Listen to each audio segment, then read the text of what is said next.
የምር ሀይሚዬ ግን ማለት ነው ማልቀስ የለብሽም። የምር አንቺ በጣም ጎበዝ፣ ጀግና፣ ታታሪ አንበሳ ሴት ነች። ስለዚህ ማልቀስ የለብሽም። ቡቡዬ ደግሞ ይሄን ቢያደርግልሽም ለአንቺ የሚገባሽ ሴት ነሽ። እስካሁን ብዙ ለፍታችኋል፣ አብራችሁ ብዙ ደክማችኋል።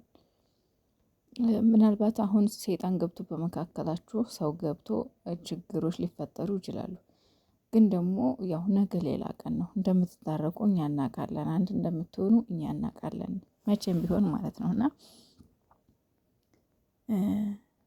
ጀግና ነሽ የምልሽ ደግሞ በምክንያት ነው። ሁሏንም ሽፍንፍን ድፍንፍን ልብስብስ አድርገሽ ማለፍሽ እና ብሩኬ ማመስገንሽ ዛሬ ሰው ሌላ ሲል ነው ያለው።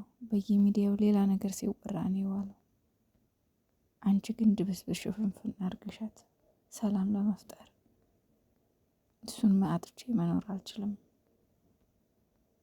ብቻ ከዚህ በኋላ ያለውም ነገር ሰላም እንደሚሆን የነገውን ፕሮግራም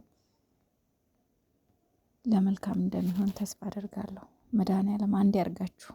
የምር ጸሎቴ ነው።